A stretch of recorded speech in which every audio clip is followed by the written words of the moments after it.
you guys for coming out today. This is Ready, Set, Grow.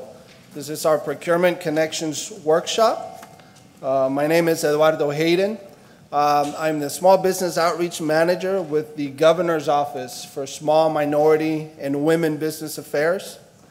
If you have not come to one of these events, you're in for a treat. What we do with this event is we bring out various state procurement agencies as well as some local, depending on the area that we're in, so that you guys can actually connect with those individuals about opportunities.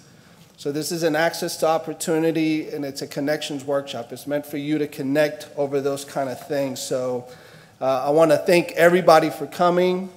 I know traffic was crazy for all of us to get here, so I do appreciate that you made the trip, for your valuable time, and that you chose to spend it here with us today. So thank you very much for that. What I want to do real quick before we get started, I want to just acknowledge the partners that we worked with in order to make this possible. First of all, the Office of the County Executive here in Montgomery County, Mr. Mark Ulrich's office, their Business Solutions Group helped us out put everything together, as well as Silver Spring Civic Center, the staff here from Mindy Williams and everybody else. So thank you very much for that. We just give them a round of applause, yes. They did a great job. Without them, this would not have been possible, so thank you for that. Real quick, I'm gonna go over some couple of just housekeeping type things before we move forward. When you came in today, hopefully everyone picked up a survey. It's just a paper, a few questions. Very important that you hand that back in to us, as many of them as possible. This information does not get lost. It gets processed, goes into the system. Nice dashboard is put together for the governor, and so he gets to see the responses that we're getting from the people when we go out and do these kinds of events. So it's very important for us that you tell us what you think, good, bad, or indifferent, so that it helps us do better every time that we go out. So please fill out the survey if you can. The slide deck, the slide presentation that we're going to have today will be sent out to everyone that's here. So make sure that you signed in or you checked in. If your name was on the list when you came in, that means we have your email. If for some reason you did not sign in or register that manner, make sure you leave your first, last name, and your email. And then this presentation will be sent out within the next day or so, okay? So I know you can take notes of anything you want, but just remember you're going to get this entire presentation, all right? Facilities, if you need to utilize the restrooms, out the back door, just come around, and they're right here towards the top end here. So just go around down the hallway, okay? If you have the munchies, we have some good things for you guys to eat up out in the back, okay? So just make sure you do that. And then finally, goal, right? The goal for today, as the name mentions, it's a Procurement Connections workshop, so you want to connect. The whole purpose for being here is that you connect with the procurement partners we have here, for our resource partners, those who can provide you services, and then connect with each other, right? There's a lot of people here that maybe that's the next prime contractor you work with, or maybe it's the next subcontractor that you're going to work with. So please connect. If you do nothing else, connect with the people in the room today. That's the main purpose for why you're here, so that you have opportunities that you can pursue. Okay, with that, what I want to do real quick, as I mentioned, the County Executive's Office was kind enough to work with us. So what I want to do is I want to, at this time, bring up Jerome Fletcher, Assistant Chief Administrative Officer for the County Executive's Office. Unfortunately, the County Executive could not make it due to some scheduling issues. So I want to bring up Jerome real quick, and he's going to say a few words to welcome everyone.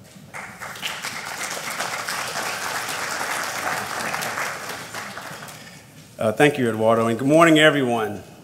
On behalf of the County Executive Mark Ulrich, I want to thank you for being here. I hate that we had to quiet everyone down to get into your seats, but I'm going to tell you, as I was sitting there, it was music to my ears to hear all the talking going on.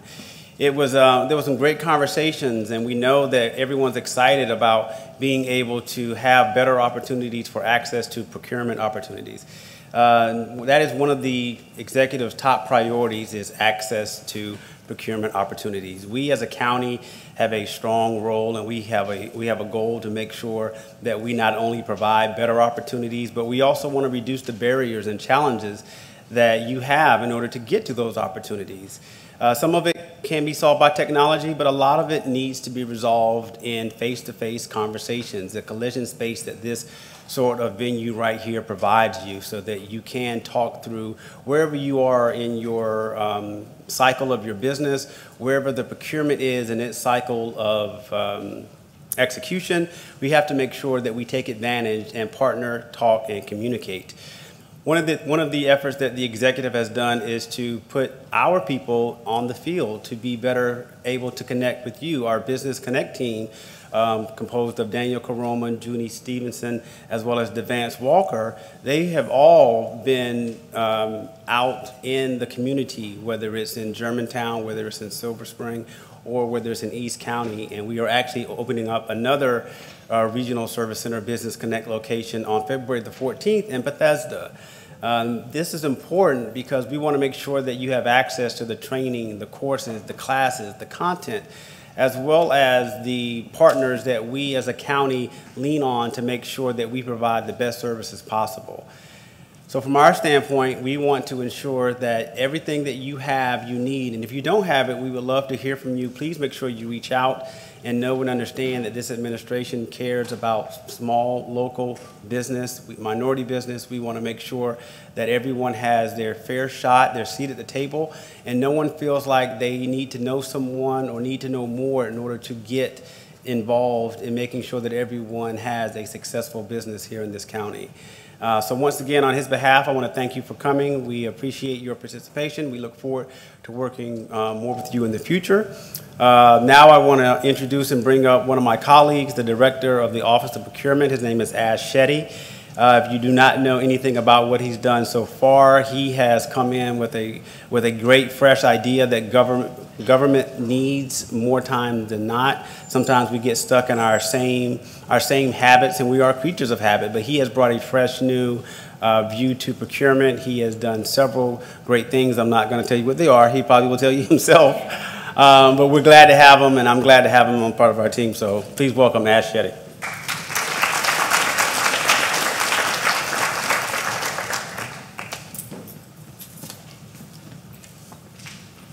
Thank you. Thanks, Jerome, and thank you all for being here.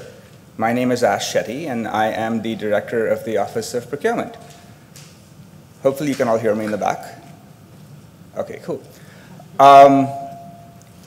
I've only been with the county for about 9 months, and like Jerome said, I came from the outside. I didn't really work in government, but I think that is the genius of Mark Eldridge. He definitely worked really hard to assemble a team of a lot of unlikely characters. A lot of the ideas that I've brought and will continue to bring to this office are really designed to make the experience for not only the internal using departments, who I consider to be our internal stakeholders, but also the vendor community. The idea is to make the experience of working with us for both you and for our internal stakeholders that much more user-friendly.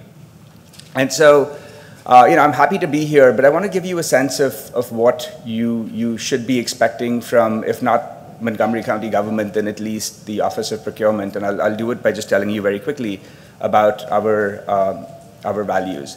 What I'm hoping that our office going forward conveys to you, what the Office of Procurement conveys to you, is a greater sense of collaboration.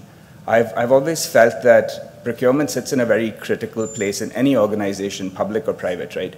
We sit in a place where we can look at each of the different internal departments and understand what their needs are, what they're looking for, what their constraints are.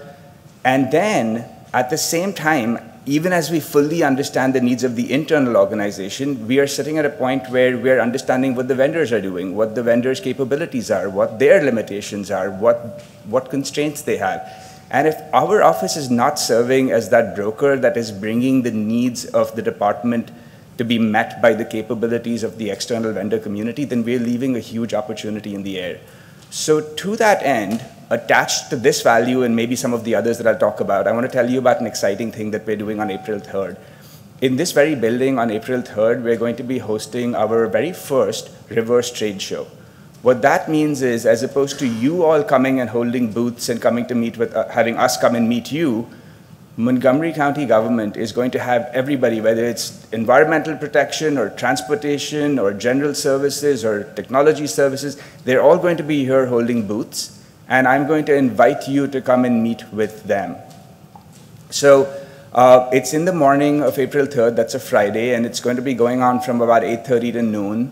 Definitely please come, plan to attend. We're expecting as many as 500 people to be there, because as you can imagine, a lot of people are interested in meeting not with me, but with the folks that actually have the needs and that are doing the buying. The second value, and of course, if you have any questions about that event, please definitely reach out to us. We have a booth right over there. The second value that I want to talk to you about is this idea of transparency. When I first started this job, and even as Jerome hinted to, there's always this perception that government is opaque, that we're extremely bureaucratic, that we're not necessarily going to tell you what's going on. That is something that I think is unacceptable in light of the responsibility that we're faced with. My office manages $5 billion in public funds. That's over 2,600 contracts. And we owe it to you to understand what we are up to at any given point in time. So to that end, what you're going to find is that I have actually put my entire team through communications training. They've all been through a writing course, because I think one handicap is that they just don't know how to talk to you. They don't know how to communicate with you. It's not that they don't want to, it's that they can't. Thank you, I felt the same way about it. But another one of the innovations that I brought recently that I think you should take advantage of is my pizza tracker, or what is really the solicitation tracker. If at any point in time you Google the word solicitation tracker, what you will get is the Montgomery County solicitation tracker, because there is none other. And what this does is, like a pizza tracker, you tell it what you are looking for, and it will tell you the status of that particular solicitation. Any solicitation that we have out, if it's still open, it will tell you whether it's on time or if it's delayed. It will tell you who you should contact if you have any questions about it. It will, even if we've identified who we're going to be, if the bids have been received, it will actually show you the bids that we've received, so that you understand who's most likely to win this contract. And then when a contract has been awarded, my hope in the future is to actually attach that contract to that tracker and then have it available for 5 years. So in the next cycle, you can reference the previous cycle and understand what had happened. But again, my hope is to make as much pertinent information available to you as possible. And that solicitation tracker, I think, is a great way to do it, because now you'll know what state of the solicitation process we're in, and at every state you'll know what the outcome was, so that there's never any surprise. And frankly, this plays to my third value, which is efficiency. We, again, since we are funded by taxpayer dollars, do not have any business spending any more money on running this department than we should be doing. Every time one of you calls us to ask us about the state of a solicitation, we're actually taking away valuable time from that and then answering your questions. If we could create a self-service portal like the solicitation tracker, you will get the answers to the questions you deserve to have answered whenever you want on call. So if you ever get a chance, even on your phone, just type in the word solicitation tracker, and you'll see this tool that's actually gotten a lot of attention nationally. I've had a lot of people reach out to me and ask me if they can replicate something like that where they work. But again, efficiency is something that you should come to expect from us. And over the course of this year, you'll see a lot of things that we will do to help with that. At the end of the day, probably the most important value is not any of the three I mentioned, but the one that I'll talk about last, which is empathy. I think people in government tend to just take on a different persona sometimes. And again, I say this is probably one of the biggest cynics of government, which is ironic that I'm here now. But I do genuinely believe that we owe to you and to ourselves that golden rule, this idea that we would treat you the way we'd expect to be treated. And so to that end, every month, on the third Wednesday of the month, I'm hosting an open house at my offices, which are at 255 Rockville Pike in Rockville. It's Suite 180. if you've never, and again, that address, if you need it, it's on all of our material that's available at that booth over there.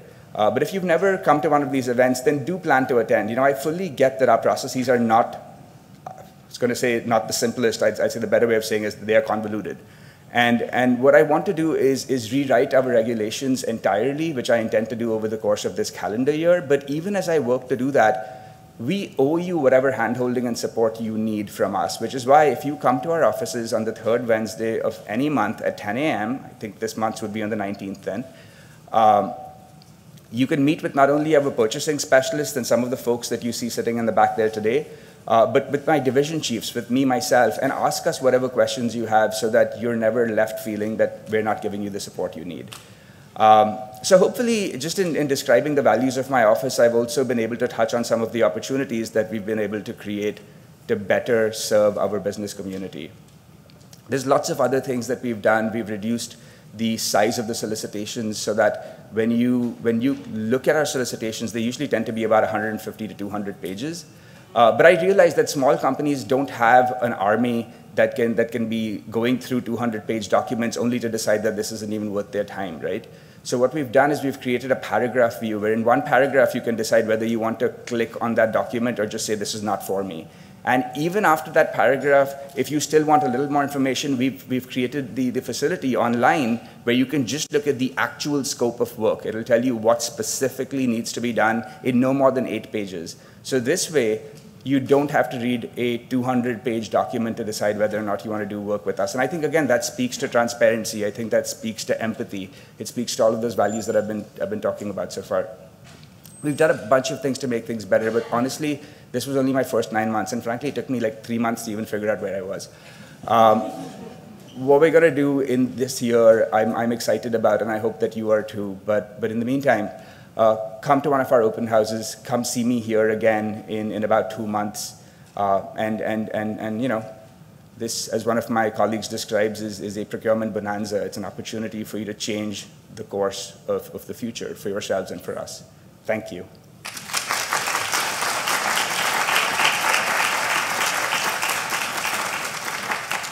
Again, thank you again to Montgomery County. They're doing an incredible job, as you can see. So real quick, just to move things along, I want to bring up Roger Campos, Assistant Secretary for Maryland Department of Housing and Community Development.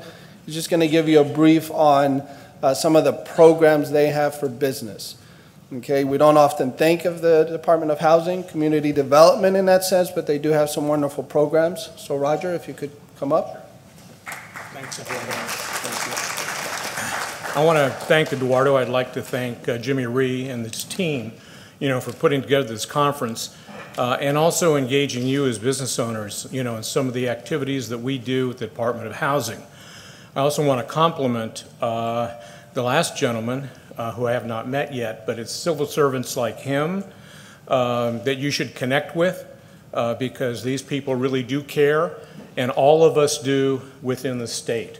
Some so more than others, but I want to tell you this office, the Governor's Office of Small Business, is a fantastic office to work with, and we're very proud to work with them. Some of my programs. I don't know how many of you business owners have retail establishments, you know, in business locations, but those of you who do, you should connect with your nonprofit partners because the Department of Housing has grants available for you to spruce up the outside of your storefronts, painting, awnings. We're working with the crime prevention team in the governor's office to also add security cameras, you know, to help your customers feel safe, bring in more customers, and of course, public safety is one of the most important features of any business, and we want to help your businesses succeed. And in that regard, we do have business loans. We fund micro-lenders. I don't know if very many of you understand or know very much about micro-lenders, but they generally have loans up to $50,000 with very generous terms. And one of our micro-lenders gives out loans without any FICO scores or credit, up to $5,000. So if any of you have small cash need like that, you can always see me or Eduardo to put me in touch with you. I can give you more information about those micro lenders that we fund. We fund them throughout the state. In particular, we do focus on several areas, Montgomery County being one of those key areas where we'd like you to participate.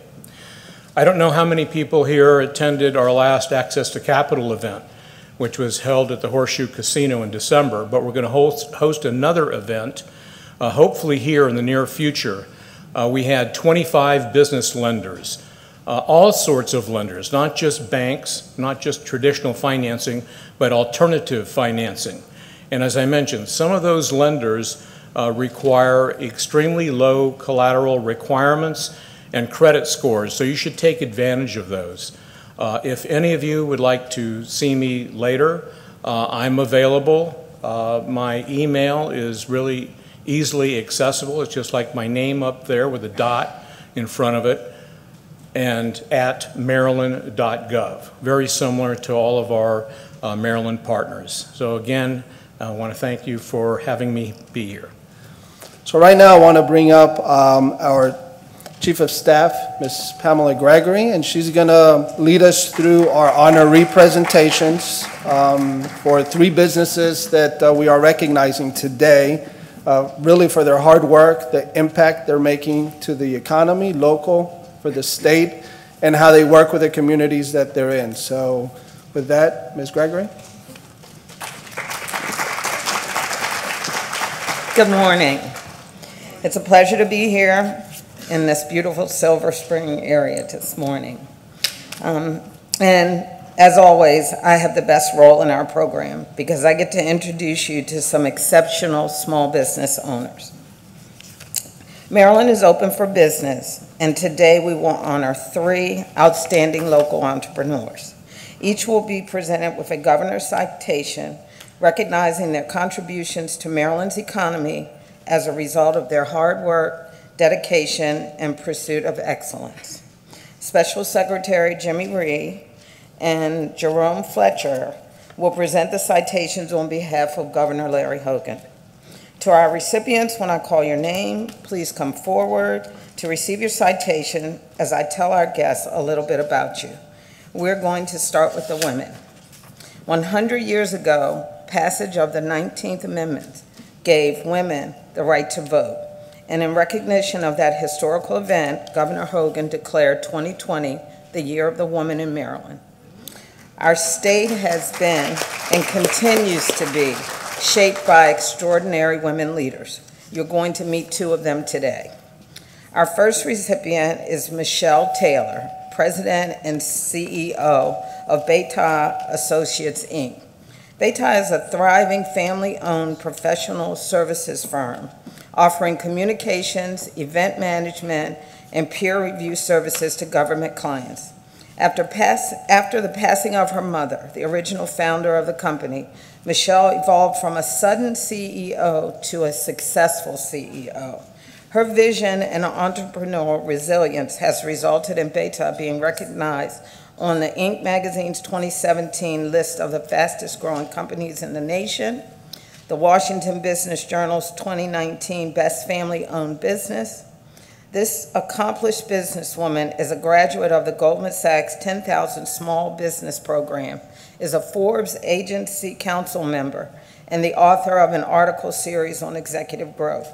Michelle is actively involved in the business community. She serves on the board of the Maryland Black Chamber of Commerce, the Montgomery County Local Management Board of Children, Youth and Families, and the Women of Influence, an organization that provides access to capital for business owners owned by women of color. Congratulations, Michelle.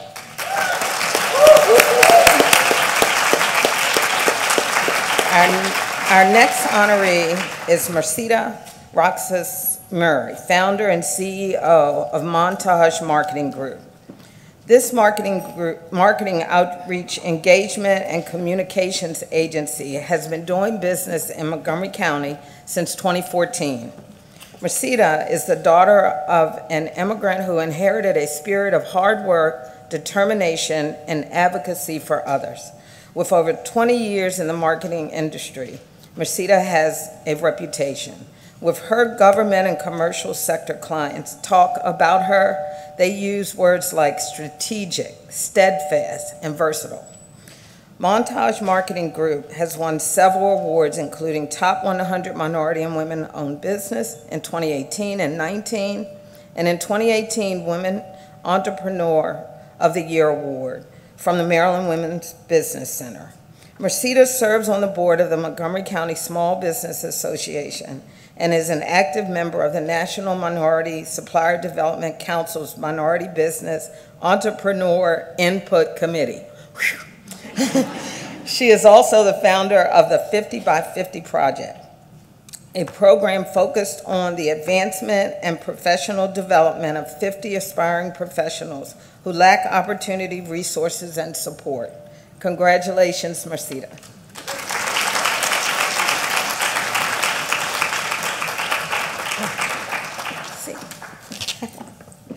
Our third honoree is Richie Muhammad, owner of Richmo Enterprises, LLC. Richmo Enterprises was founded in 1995 as a general construction services firm serving the government and commercial sectors. Richie immigrated to the United States from the island of Trinidad and Tobago, then earned a mechanical engineering degree at Howard University. He mastered his craft working for some of the biggest construction firms in the area, but always knew he would lead his own company. RME has successfully completed a wide variety of prime and subcontracting projects up to $5 million in scope and working across multiple disciplines. Richie has an impeccable reputation, and I will gladly name drop some of his customers like the MGM National Harbor, the University of Maryland, FDIC, the Army Corps of Engineers, and NSA. General construction is a very competitive industry, so Richie knows you make money by being on time and on budget. For RME, that's just the standard of doing business. His measures of success, however, comes from the company's outstanding safety record, the jobs he provides for Maryland citizens.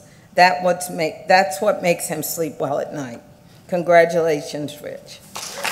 Thank you again. Oh, wonderful, wonderful honorees, great businesses, thank you. Right now, I'd like to ask our secretary, Jimmy Ree, to come up, and he's going to just say a few words. You want to come here? Yeah, I guess. Yeah. Good morning. So, hey, Roger, thank you. I want to thank all of you, Jerome, Daniel, Ash, from Executive Office in Montgomery County. Thank you for all that you guys do. These people are passionate people, okay? You can see that, right? Their commitment to advancing the small business community is, to me, second to none. So thank you for all that you do. Roger, imagine Roger having a microfinance event at a casino, okay? There's a input-output flow of money right there, instantaneous, okay? So do participate in the DHCD's event. And I want to thank my staff, my Chief of Staff, Pam Gregory, and my Communications Director, Allison Tavick, Outreach Manager, Eduardo Hayden. I think I have my Small Business Manager, Lisa Sena out there, as well as Nichelle Johnson, who oversees the MBE compliance. My office is the primary advocate for small minority women business in the state, and we oversee all 70 agencies on their activities concerning what you do, okay? So let me just start off by saying this. I have so much to say, right? Sometimes I like to start out with a joke, and because I have so much to say, it's almost like having a baby when I speak extemporaneously, because it's like it's easy to conceive as to what I want to say, but hard to deliver, okay? So do understand if I should stumble to some extent. But I do want to say this, okay? I do want to recognize this is the year of the woman, as Pam stated. the governor has declared the 2020 as the Year of the Woman to celebrate the 100th anniversary of women's right to vote. So congrats to the better half of the humanity. So, okay. And I do want to also mention that something about census a bit later, okay, which is very important, right? But let's start off. Your governor, Larry Hogan, was himself a small businessman. So he really gets it, okay? So he understands the challenges that you face, the obstacles you face, and he does truly appreciate the positive impact that you have on overall Maryland's economy. He gets it. He truly gets it, okay? Now remember when you took the office 4.5, 5 years ago, Maryland's economy wasn't as good, okay? And we had lost about 100,000 jobs back then. So he focused on improving the private sector first, sort of create jobs, turn the economy around. And since then, we had the net increase of about 120 to 140,000 jobs under his leadership.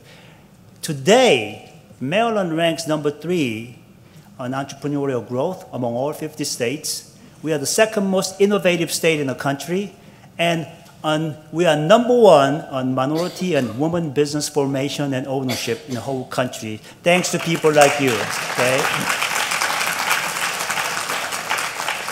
And I do also want to congratulate the women's business because, look, today there are more than 19.2 million women-owned businesses in the country. They employ more than 9.2 million people. They generate $1.8 trillion in revenue, okay? That's tremendous. 40% of all privately held companies in the U.S. are women-owned businesses. And every day, 1,800 new women-owned businesses get launched. Compare that to 1972 when we only had 400,000 women-owned businesses, all right? However, women-owned businesses, they are not performing close to the parity of their counterpart, male-owned businesses, okay? Especially minority women-owned businesses, their revenue is 1/2 of that of their counterpart, the male-owned businesses. So we have a long ways to go. Women-owned businesses receive only 2% of venture capital funding, okay? And many women, especially minority women, they are more of a necessity entrepreneurs rather than opportunity entrepreneurs, right? So we have a lot of work to do. Imagine this statistics, excuse me. We could have I believe it's 1.2 trillion more in revenue and 4 million more jobs in our economy if a minority-owned business performed to parity to that of non-minority woman business, okay? Considering non-minority woman business have trouble compared to that of the male counterpart, we still have a long ways to go, okay? So what do we do? Imagine, I'm going to give you a state of small business in Maryland, okay? Imagine the triangle, right? At the apex, you have about 21,000 companies competing in the government sector, trying to get government contracts, right? And right below that triangle, you have close to 580,000 entities registered as small business competing in the private sector. So running a small business is difficult. It's tough because your landscape is constantly shifting from automation to AI to globalization to on-demand economy. You name them. Running a small business is not easy. So what the governor does is he focuses on improving the forest so all trees receive sunlight.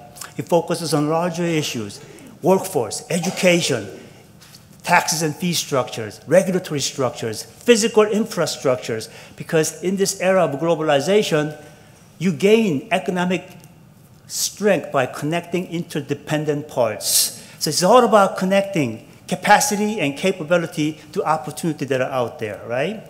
My office, we focus on smaller issues. He focuses on forests, we work on trees, okay? You, the small business. So we focus on 3 things, primarily. 1, your corporate competency. Are you good at what you do? Are you best at what you do? Are you sure? Because if you're not good at what you do, you're gonna compete in price. And just as water seeks the lowest ground, smart purchasing money seeks the lowest price. And you've done that at Walmart yourself, okay? 2, access to capital. Money to business is like blood to your body, without which you cannot sustain what you do. no matter how good you are, that issue has to be taken care of. That was what Roger was talking about. Tremendously important. And third, do you understand? Do you have an insightful understanding of certain policies that impact your business, your sector, your industry? Without understanding those policies, you really cannot position your business so that there's a tailwind behind you, okay? If you don't understand policies, you don't really know what the opportunities are. Imagine being a solar developer, solar energy developer. You have no idea of something called Renewable Portfolio Standard, which mandates the utilities to purchase certain percentage of their electricity from clean energy source.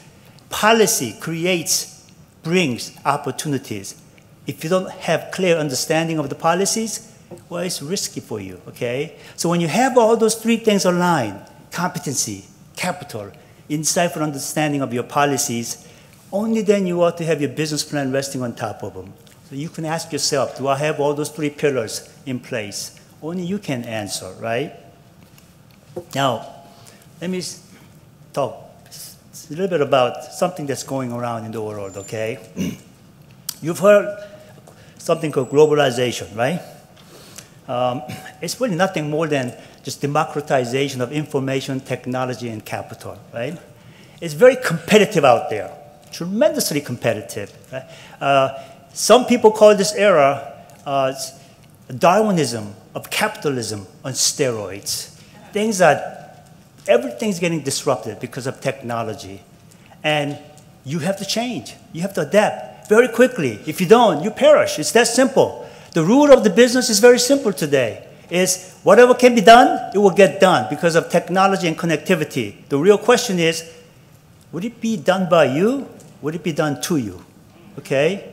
So you better act quickly. So what is the new rule of survival? Because there will be a continuous innovation on the internet. There will automate tasks. They will displace jobs. They will commoditize what you sell, whether it's service or product. Tell me one thing that you sell that Amazon cannot. Toilet paper? It's a new world out there. You have to change. So what do you do? What's the solution? Okay? The new paradigm is simply this. It's old-fashioned. Focus on your client's problems. Don't tell me about your solution. Tell me more about my problems, okay? And if you could, pick a problem that is very widely spread, that's prevalent everywhere, okay, that everybody suffers from, because that determines the size of your market. Pick a problem that is growing in intensity, because you know your market will be there for a while, okay? Pick a problem that has to be resolved urgently, okay, like bust the toilet, okay? Something that has to be done right away, that gives you customers imperative that nature, that they have to come to you. Pick a problem that costs a lot of money to the customers unless they fix it, right? That determines the revenue of your business, right? Pick a problem that government mandates your clients to fix it quickly, otherwise they'll be fined, okay? Like when we had ACA imposed on all healthcare facilities. That guarantees your market, and so on. So focus on problem first.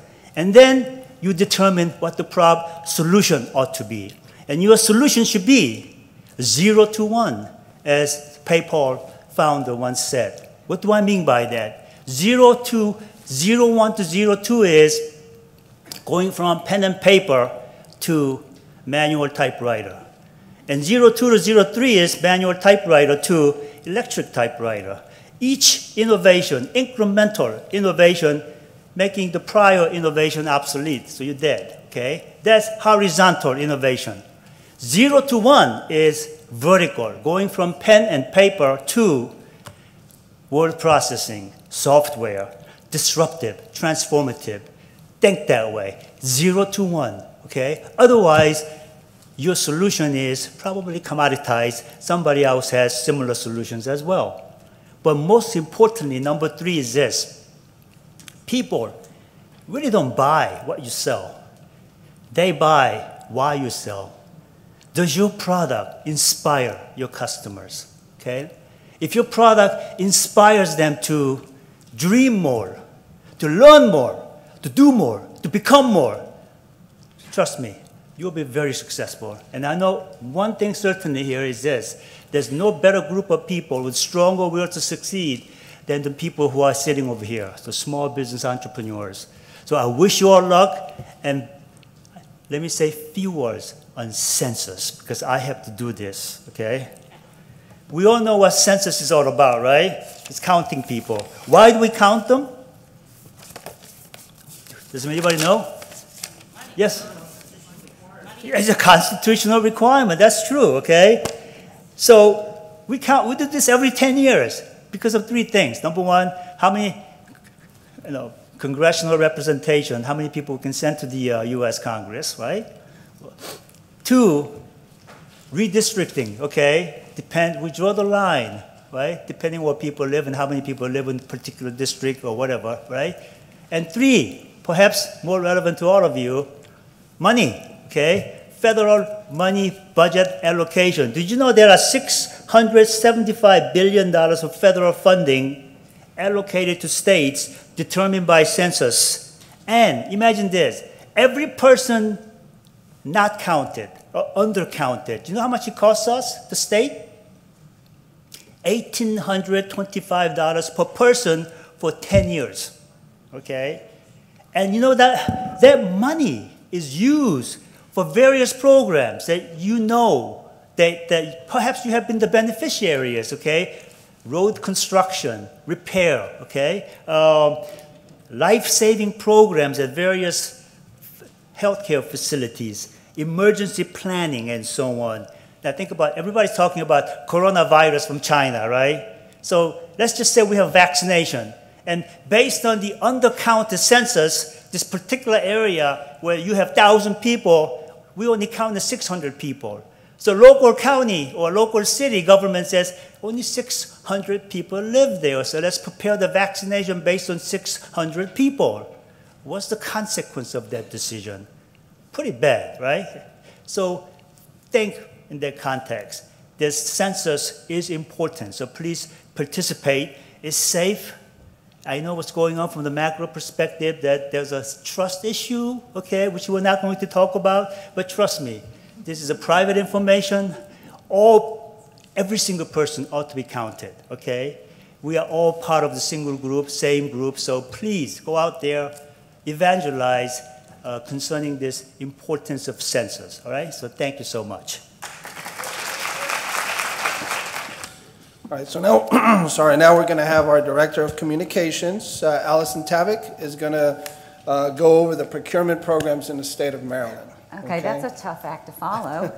Yeah, so Secretary Rhee talked about the cycle and how the roles play out a little bit in government. So I'm Allison Civic, the Director of Communications with the Governor's Office of Small Minority and Women Business Affairs, and yes, it rolls right off my tongue.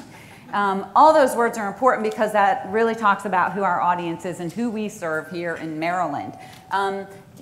You heard about this from Secretary Rhee. What does the state of Maryland look like now? And under the Hogan administration, we are moving forward. And it's not just what we think, it's what other people are saying about us and how we're being evaluated by other people as well. So all good information for the Maryland small business community.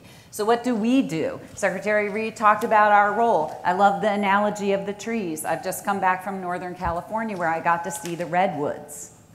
You're the redwoods, right? So 100 years from now, you need to be the big, thick trees with the canopies that are, drowning out the other small stuff underneath there. But what does our state actual procurement programs look like? So we oversee 3 procurement programs. Let me share them with you real quickly in case you're not familiar with them. It's very hard. I'm going to try not to turn around too many times. Okay, so the Small Business Reserve Program. Last year, $410 million paid out through the SBR program. Anybody interested in a piece of $410 million? Excellent answer.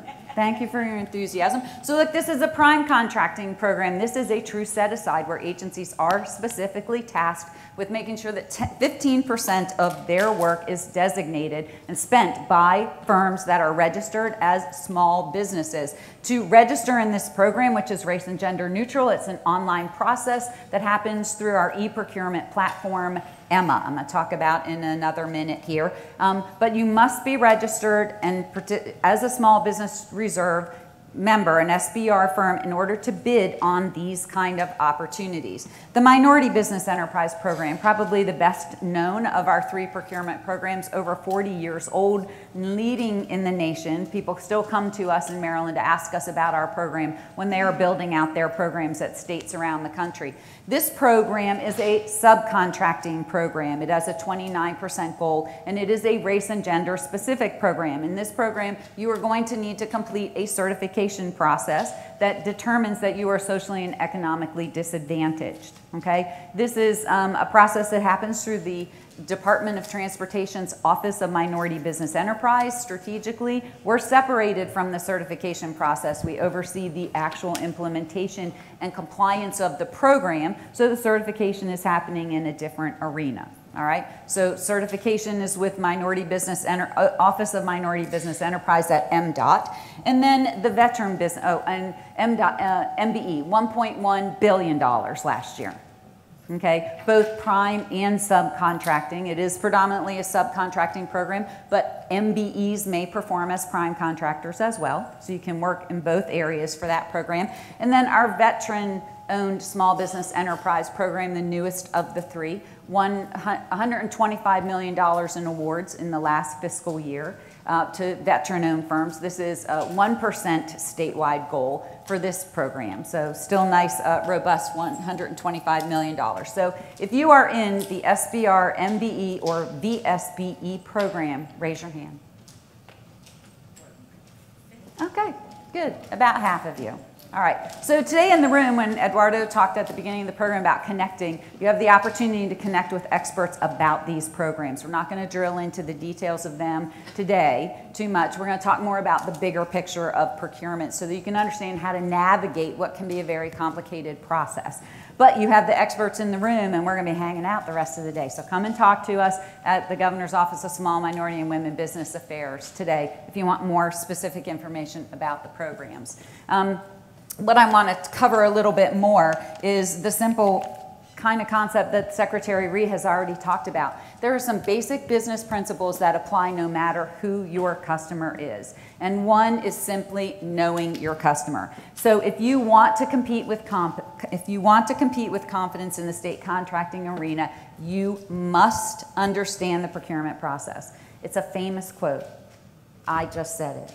I'm Allison, right? I'm Allison Tavick. Okay, but this is not news, right? There's nothing staggering or mind-blowing about this piece of information. It's the standard of how you do business. Whether you're working in the private sector or the public sector, you must understand your customer. You have to know how they buy. That's how you achieve success, okay? And in Maryland, 80% of our economic activity is actually taking place in the private sector. The government sector is only accounting for 20% of our economy. So it is unlikely for any of your businesses that you can sustain by putting all your eggs in one basket, right? It is not likely that the government will be your only customer. So it's very important that you apply this rule everywhere, but certainly in the government sector. I want to try to share a little insights because we're a tougher nut to crack than the public sector because we use a process called procurement, and it is indeed a process, and there are lots of steps to it, and it is actually written and codified. Your legislators are setting the laws and the regulations by which the state of Maryland is spending the taxpayer dollars that are given to us to spend, okay? It's called procurement. We put it into policy through the Code of Maryland Regulation, COMAR. Now, I used to make a statement that said, you know, if you're having trouble sleeping at night, pull up COMAR, right? I retract that. If you heard me say that before, please disregard that. Now I want to say like 2 cups of coffee and some cappuccino before you sit down and read this, because this is how important it is. It's important that you understand it. Do not dismiss it, and do not just pass it by, because the people who know the rule book, right, don't get taken advantage of. Okay, they understand how to play the game and how to do it in a professional and successful manner. So please understand COMAR. Our e-procurement platform is called EMA, E-Maryland Marketplace Advantage. This is a platform that was just launched by the state. It is managed by the Department of General Services, who is here today. But you've got to be a registered vendor in e-Maryland Marketplace Advantage to do business with the state of Maryland. What's great about this particular platform is the counties, the cities, and the municipalities all have access to it as well. So you will not only find state contracting opportunities here, but you'll find local government access as well. Please raise your hand if you're a registered vendor in EMA. Okay, put your hand down if you are not, no, keep your hand up, I'm sorry, but put it down if you're not receiving emails from this platform that tells you some of you put your hand down. Okay, so yeah, again, here's the problem when you launch a new system. Flip it. When you launch a new system, there's always some glitches. And one of the things that's happening in EMA right now is that if you don't have your profile properly entered into the system, it doesn't know to send you emails, okay? We're using specific product and service codes. You must identify what you do, what you provide, what are you trying to sell, so that the system can trigger that emails, right? If it doesn't know what you do, it's not sending anything to you. I'm less worried about you getting bad emails because you can go in and modify your profile. You can always update it. You can add as your business grows. But if you're not getting any emails, it means there's something wrong in the system. And one of the things can simply be that you didn't provide an email address in your contact information. You registered as a vendor and you used an email address in your registration, but you didn't provide it on the contact side. Okay, so right now it's not a mandatory screen, but please go back in your profile, look at every piece of information in the contact section, fill it all in. We want to be sending you emails. This is a very important platform, okay? So let's talk a little bit about, again, the nuts and bolts. How do we do business? So predominantly bids and proposals, right? So Secretary Reed talked about, how does purchasing money, seeks the lowest price. So when we're talking about, and guys, don't forget, we're going to send you this slide deck, and it's going to be way easier to read in your email box than it is from the pictures on your phone, I promise you. But lowest bid price when we're asking for a bid. It's an invitation for bid. We have a defined quantity. We know what we want. We want 38,000 purple widgets that are 2 inches, right? And so everyone who can provide that is providing a bid. In a bid, we are choosing the best, we're choosing the lowest price. In a proposal, it means we need to do something or we have a problem and we're asking you to help us map that out, the solution to that, how to deliver the end product, right? So now you're submitting a proposal and every person who provides a proposal is going to do it in somewhat of a different way and have a different approach to it. In that, we're going to be evaluating the money side of it, but we're going to be evaluating the technical competence of the firm, and we're going to be making a decision based on the most advantageous proposal, right? But whether we're looking for bids or whether we're looking for proposals, timelines are critical in state government, in any government. If the bid is due at 2 o'clock on Tuesday, 2:01 is a no-go. Don't even come in, right? Don't show up. You got stuck in the traffic like we did this morning, too bad, right? Bid openings are not delayed because of rain or traffic, okay? Emma's going to help solve this situation a little bit in that as we move to a truly electronic platform, you'll either have hit the submit button or you won't, because a second after, it will not accept it, okay? So really, really important that you keep the timing of this in mind.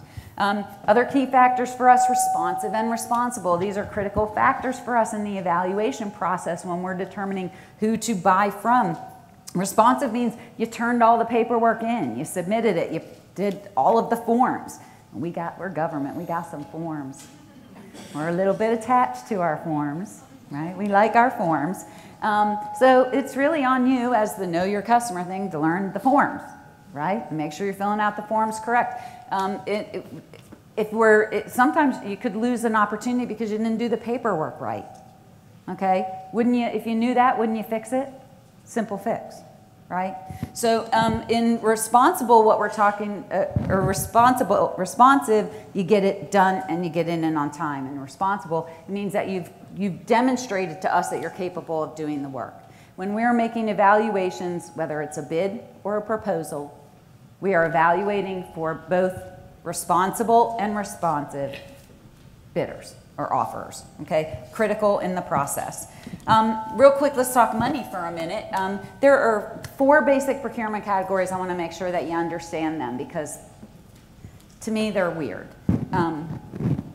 in that they fall in a strange pattern. So this is my visual need to lay it out in a way that makes sense. So we have small procurements and formal procurements. There are 3 categories of small procurements. 2 of them are almost identical. So small procurement category 1 and category 2 are things between under $5,000 for category 1 or under $15,000. You will not see these things put out on email and marketplace. That's the most important thing to understand about small procurement category 1 and category 2. So if you sell something that we buy for a $12,000 contract, are you interested in that? Right, but now you gotta go find out where it is because it's not coming in your email through Emma, okay? So that's why you need to figure out the buyers. You have to know your customer. The state of Maryland doesn't buy anything. Agencies, departments, and buyers buy things. So it comes down to understanding who within the state is buying what you sell, okay? Especially to tap into these small procurements. What we call, right, in the outside markets, we're gonna call that low-hanging fruit, okay? Well, low-hanging fruit exists here, but it's very hard, it's harder to tap and find that. Category 3 is now we're getting in small procurement category 3 is going to be over $15,000 and it is going to be required to be posted on email and marketplace just like anything $50,000 and above. So you're going to see all of these things on eMaryland, okay? Greater access to them, but again, just responsive and responsible apply. Pipeline. We have public transparency is very important in the way that we do business. We need you guys bidding and submitting proposals. The more options we have, the better use of how we spend state dollars. So we never want single bidders. We want open, public, transparent contracting. Predominantly, these channels for you would be eMaryland Marketplace Advantage, right? That's why it's so important to register as a vendor. Inside tip, we'll never write a check to anybody who's not registered in Emma. Okay, so if you're the person we should be writing a check to, you have to be in Emma. Okay, so you start with Emma. Great pipeline for business intelligence. There's so much that you can mine from this system. Also, agency websites. While we have this master program, right, through Emma, we also have individual agencies that collect data on buyers that are significant or relevant to them. Department of General Services is here today. You can sign up specifically for a vendor list with them. Right? If you know that they're in your pipeline, they're your potential customers, you should be on their hit list as well, okay? Department of Housing and Community Development that Roger mentioned, they have a independent list as well, all right? So understanding how the agencies and utilizing their websites for resources, especially for that stuff under the $15,000 threshold, because there's an opportunity sometimes that they'll put those things out on their website. And the third is the procurement forecast. So the procurement forecast is regulated. We're mandated, the state is mandated to have this forecast available to you, and thanks to technology, because we used to just get Excel spreadsheets that sat in our office, and if you didn't come and ask for them, you didn't have access to them. But thanks to technology, they are now live and out on the web, and now we're gonna do the screenshot version of the presentation because I'm a visual learner and you know we all think everybody's like us, so I think you like to learn the same way I do. So we're going to take a quick look. Go back one slide, Eduardo. This is the website, GoMD Small Biz. This is our website. You can see where the procurement forecast is. Don't forget, we're going to send you the slide deck. You're going to have the roadmap at your office to follow. So you're going to use the procurement forecast tab, and what is if you take the time to do what none of us like to do, which is read the instructions. The instructions tell you that it's really important once you do a search that you download the results to Excel, and I want to pinpoint why that is so important. But the key here is that if there's a screenshot that falls underneath this with basic information of all of your searches, but it doesn't connect to the procurement buyers information, and that's the stuff that I want you to have. So the export to Excel button is an absolute must in this process, okay? So next slide. So I did a search. I did Central Maryland. I selected a region of Central Maryland. You can see I have 6 different search options. In this one, I chose Central Maryland. I hit the search button and I exported to Excel. I got an Excel spreadsheet that I think is might have 18 columns in it. Okay, so I've condensed it for you because there's no way that we could look at it together. So I've condensed it. So for my search, again, I didn't look at a specific industry. I just looked at a region, Central Maryland.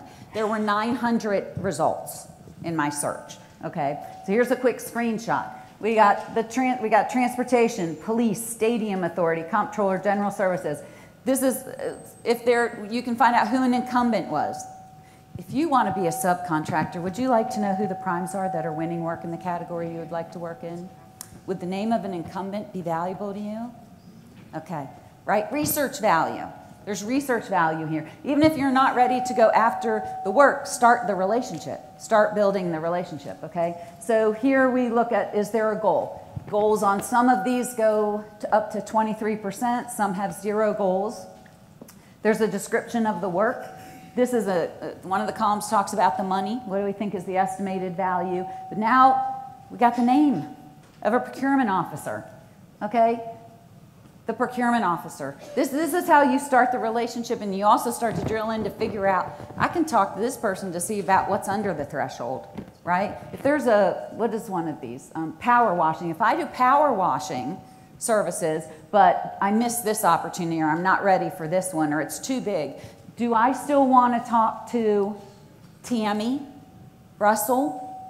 Would I want to connect with Tammy so Tammy knows I'm a power washer and that I'm interested in what? Small procurements, category 1 or 2, right? When I talk the same language that Tammy talks, does that help me build a relationship? Absolutely. Talk Tammy's language, know your customer. So let's look at this one example. I wanted to show you the police department. They're looking for uniforms or crime lab building maintenance. Nice, robust, 30% goal. Some nice dollars here. And the purchase officer is named DGS, right? So in our procurement process, there are times when other agencies buy for people. In this case, the Department of General Services is buying for them. Well, DGS. What's that? DGS. Who else is on this list? General Services. Do you see the second from the bottom is General Services? Even though now they're looking about clean air handling ductwork, Colleen, right? Colleen Haynes. Could I talk to Colleen Haynes about work with the police? Would she be a good call? Yes, she would be a great call, a first call. Is it likely Colleen's going to have all the answers that I need? No, she is not. But she's going to know where to send you. She's going to know how to work with you, right? Good way to get that relationship going. Again, whether it's finding out about the big stuff or learning how to navigate the smaller stuff, all critical in the business process. So let's look at one more quick example. This time I chose the word services. I did a search. I exported to Excel. I'm showing you again a collapsed version. This for services had 250 results. Okay, so I've shrunk it up a little bit. This time we looked at the agency name, the procurement method. Right? Is it a bid or a proposal? How are you going to be participating? There's, of course, the description, where, the location, right? So we're going to tell you where. When is it expected to happen? Right? Because remember, this is a procurement forecast. There's no guarantee that all this is going to happen, but this is when it's expected to happen and the dollar amount. And again, the procurement officer. But those people at transportation, they didn't name their procurement contact. So what do we do about that? We tap into another resource that the state requires, and that is that there is an MBE and an SBR liaison assigned at every agency.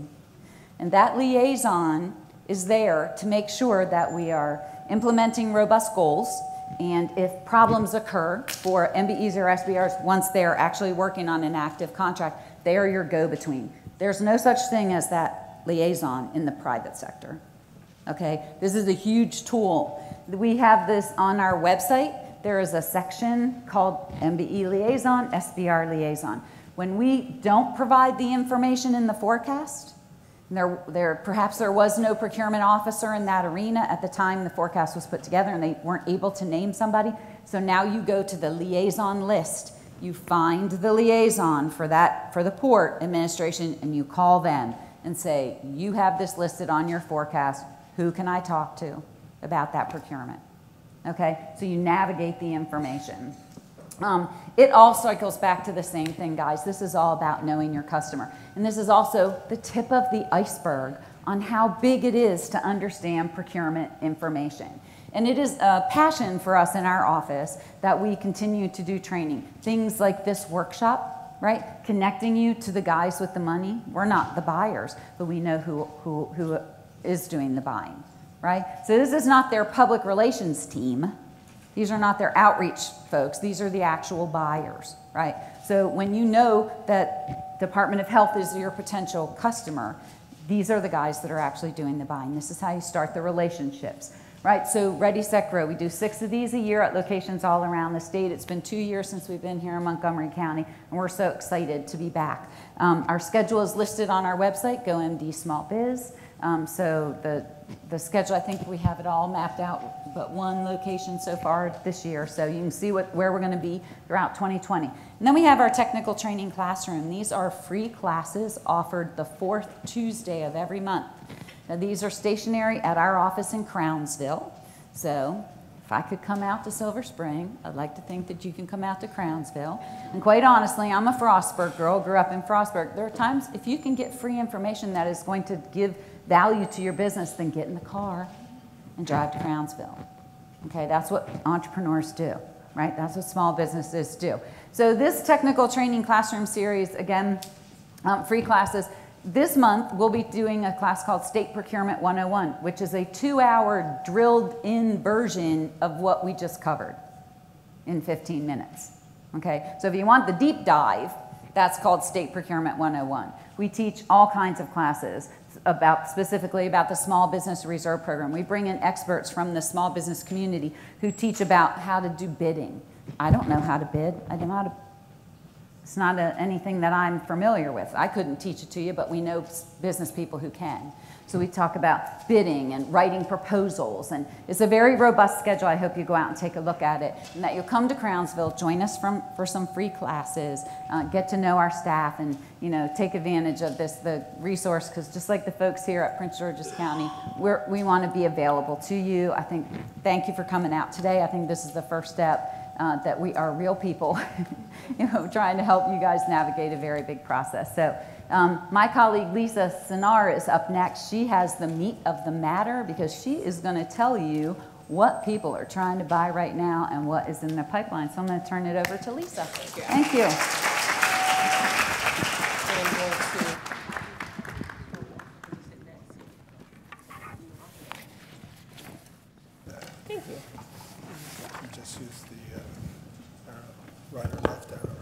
Can you guys hear me? Oh, wonderful. This is good. Okay. So this? Yep. Cool. Good to go. Thank you. Thank you. So I'm going to try to make this as succinct as possible so you can meet these wonderful people over here who you've been waiting to meet, and that's the buyers.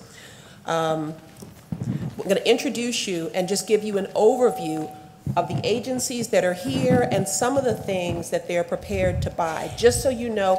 Sometimes it's hard to get around to all of the tables, so by looking here, maybe make a few notes that there are certain agencies that you really want to get to today. So we've got the City of Rockville.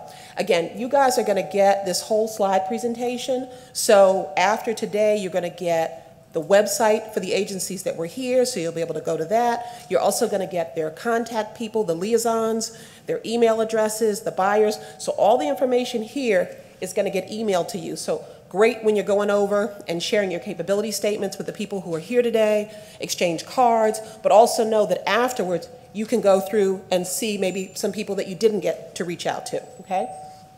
My colleague Allison Tavick mentioned how much money is spent, and it's enormous when you think about the money that is spent with small, minority, women-owned, and veteran businesses in the state of Maryland, so take advantage of this today. City of Rockville.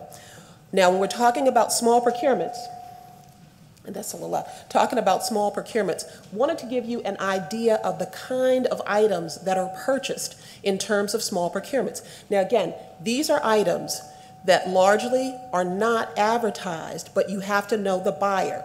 Each area, for example, with the city of Rockville, they tell you what you have to do to get on this list. And in this case, it is contacting Pat Ryan, who's here today, for email introductions. Now that's a great value to know who exactly it is in the city of Rockville that you're trying to contact. So again, promotional items, fleet service parts equipment, printing, heavy equipment. These are things $0 to $3,000, $3,000 to $30,000. Now those are informal procurements. For those, you would visit the city's website. Again, this is good for you to know when you're going back afterwards to figure out, okay, who do I call and who do I email? One of the smartest things that you can do as a business owner, and my colleague mentioned it, is to understand the rules. If you're emailing someone when they said to call, and you're calling someone when they said to email, that's not a good thing. If you're asking when the information is right here, you're wasting your time. So just trying to make sure that you guys can be as efficient and have as much information as possible. Now here, we also ask agencies to give us an example of their current opportunities that are available. For example, temporary staffing needs. That's what the city of Rockville is looking for. There's a procurement that's going to be posted February 11th. So if you know folks, if that's you, reach out to them. Another one, something, God bless you, that's in the pipeline. This is something that's set for the fiscal 20 year, but Q4, but it's a $35,000 estimated elevator maintenance job. Again, this just gives you an idea of the detailed information that you can get from these agencies. Now, Rockville has a minority female disabled program, MFD. You can contact, again, Pat Ryan to get more details about your certifications. Those of you that have minority business enterprise certifications from other entities, the state of Maryland or perhaps other cities, you can find out from them which certifications they accept, because you may not have to get certified to be in their MFD, Minority Female Disabled Outreach Program. Montgomery County Office of Procurement. So here, this is where the details are important, and I've just highlighted them so that you know. For example, if you have up to $10,000 procurements, these are direct purchases. They're made at the department level. You want to know that. These are not advertised, with educational and training services, consulting services, telephone equipment, accessories, and supplies, computer software for microcomputers. Again, you'll be looking through and mining these lists to see, does this fit the scope of work and services that you all provide, okay? Informal procurements, $10,000 to $99,000. For these particular category of procurements, it's an informal solicitation. They're published on their procurement website. So they're letting you know, for that range, $10,000 to $99,000, it's going to be published, but they're also telling you that notices are sent to businesses that are registered in their vendor database, okay? Formal procurements, those are over $100,000. Formal solicitations, again, are published on their procurement website, and notifications are sent to registered businesses that are registered in the vendor database. Again, when you're talking about Montgomery County, so City of Rockville, one set of rules. Montgomery County government, another set of rules. State of Maryland, so be specific. Know who your customer is, and then drill into how do they want to receive your information. This is invaluable for those who participate in the minority female disadvantaged group in that program. If you are MBE certified, they're letting you know that for some of their procurements, you can actually see the subcontracting goal. So as you're reaching out to the different procurement officers, printing and mailing services for tax operations, maybe you're not ready to bite off the whole contract, but you're a certified minority and could fulfill a part of that contract, reserved in the local small business reserve program. Now, Montgomery County has their own local small business reserve program. So if you reside, if your business is located in Montgomery County, then that is a preference for you. So you want to find out about those certifications. These are just tools for your tool belt.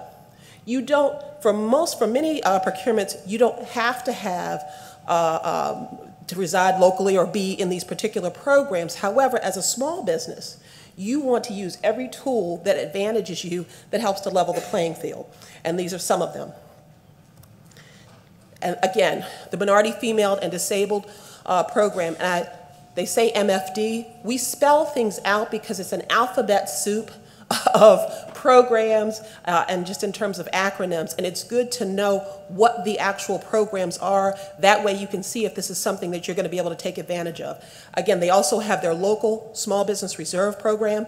You've got the contact people here. I know I saw Alvin Boss out here today. I don't know if Michael Brown is here, but Alvin's here. Montgomery County has their table, so make sure you reach out to them if that's something you're interested in.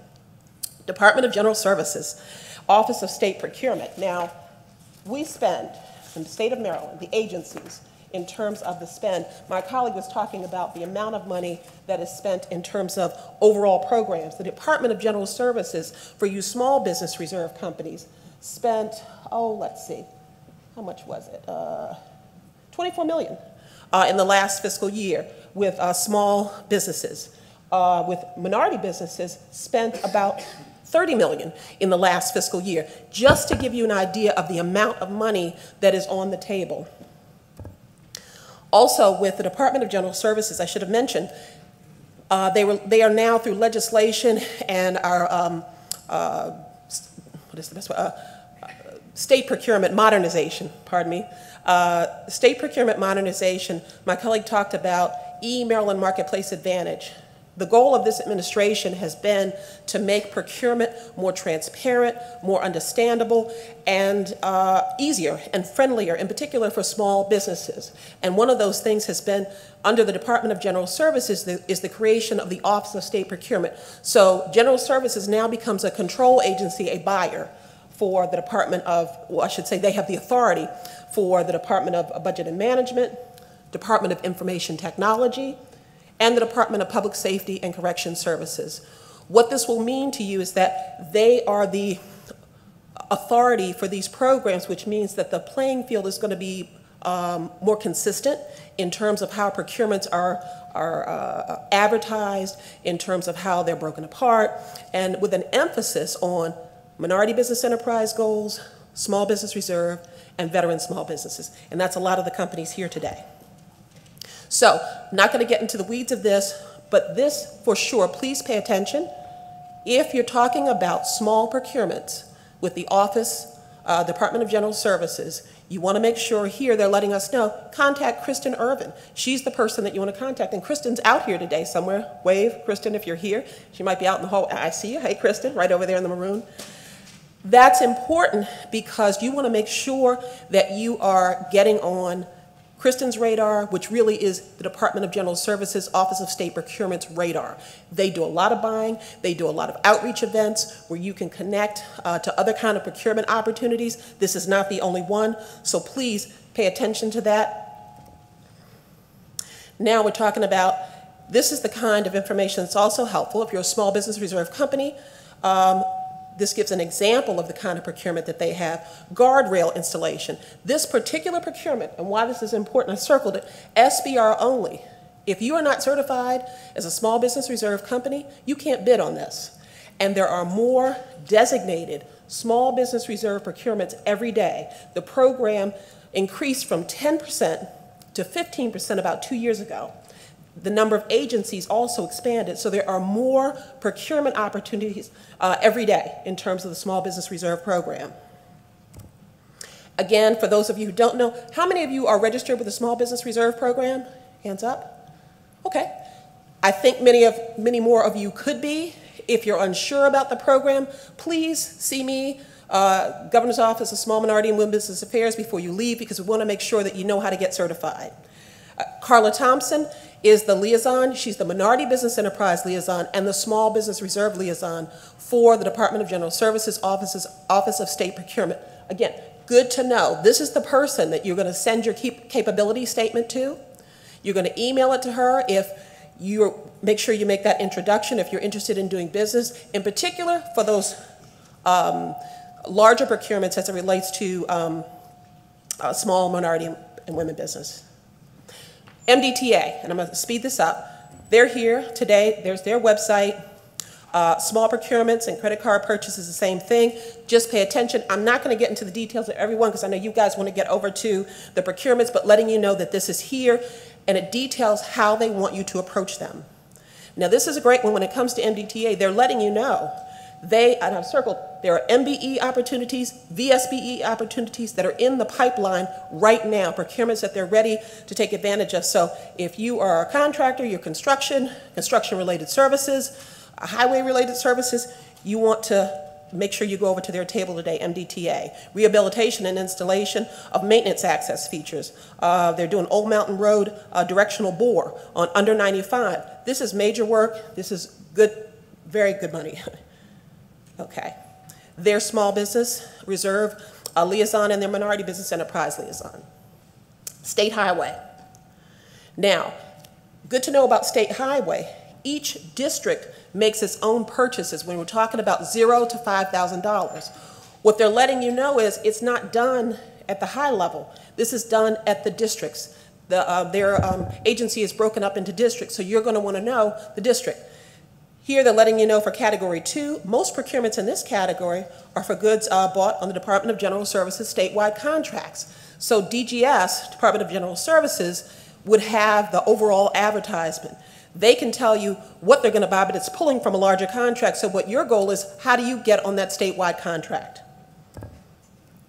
Formal procurements.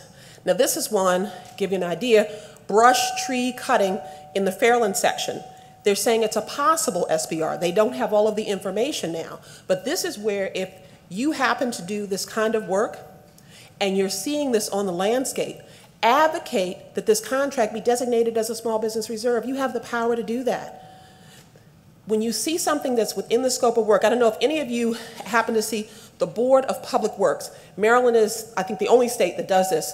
3-person vote, all contracts over $200,000. It's the governor, the comptroller, and the state treasurer. And it's live streamed. It's like every other Wednesday.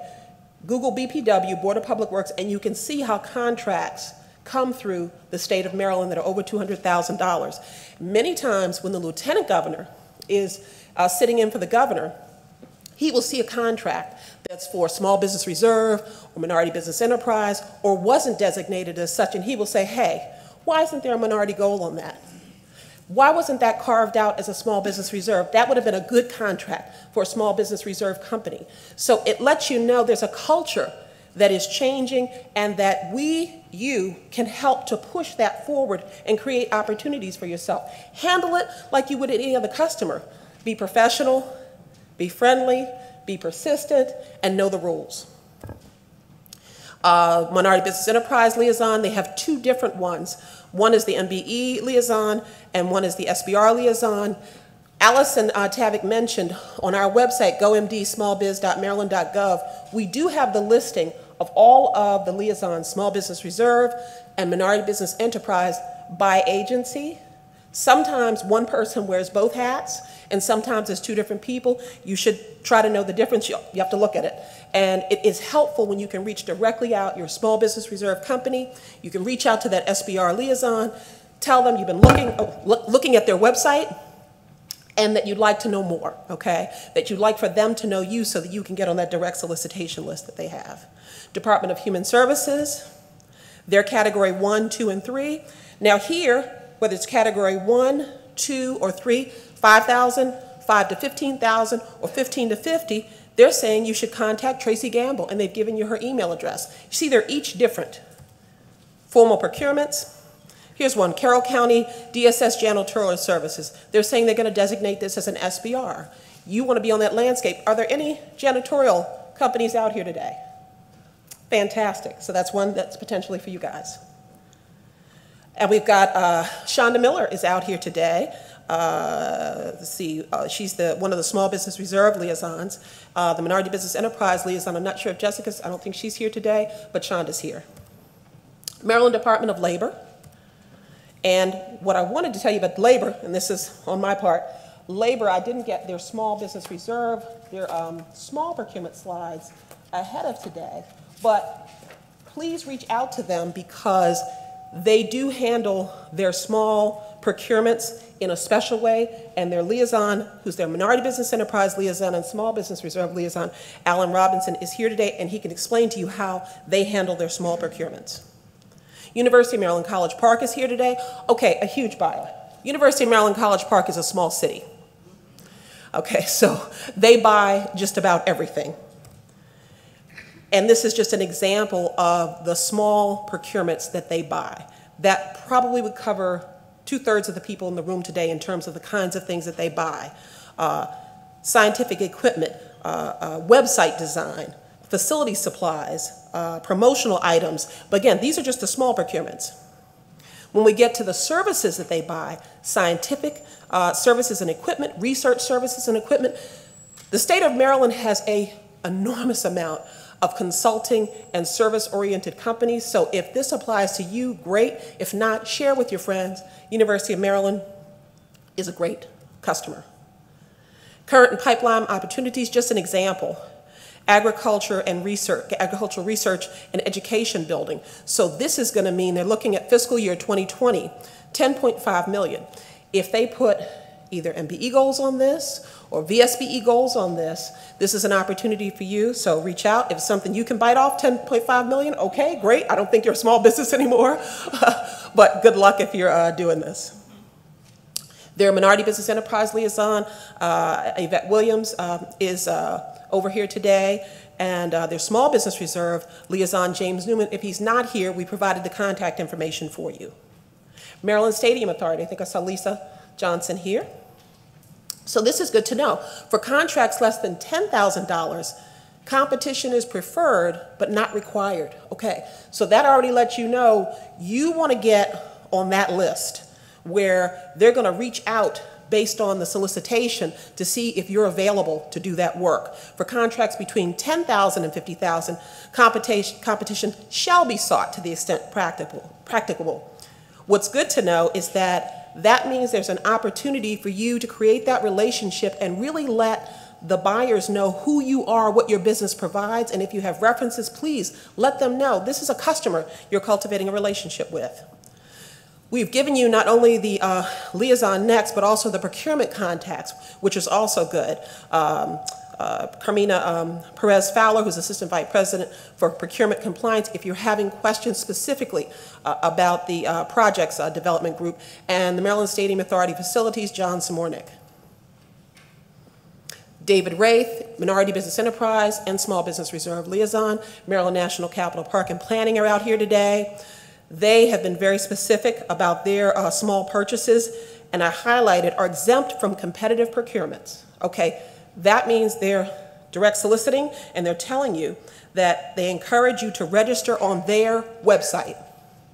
An example, what is this? Professional land, use planning, real estate economic development services, and they've got a 10% goal. And this is for the MFD program.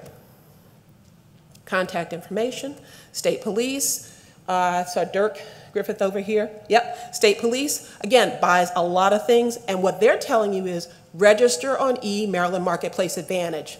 Please take advantage of that. As my colleague said, make sure you fully fill out your scope of services, what you provide, because Dirk and the other buyers that are over there are going to do a look at are there any SBR companies or companies that have registered that can fulfill a certain scope of services. You will get overlooked if you have not filled out your profile.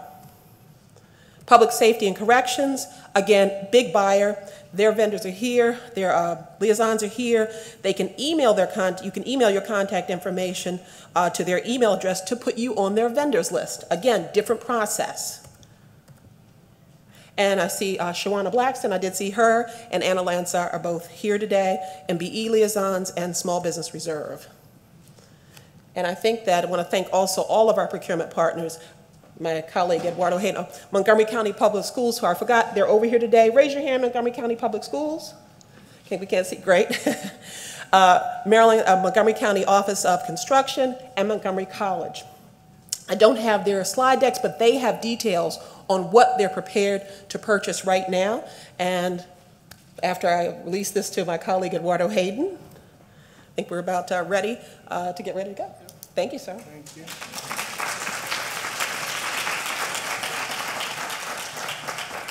Well, first of all, thank you for the patience. I know that we ran a little long with everything, but thank you for your patience. I'm not going to take really much longer. Just thank you again for coming out. We appreciate everybody. Make sure you connect, again, with the people in the room The people that are at the tables there, this is just a list of the resource partners in addition to procurement partners.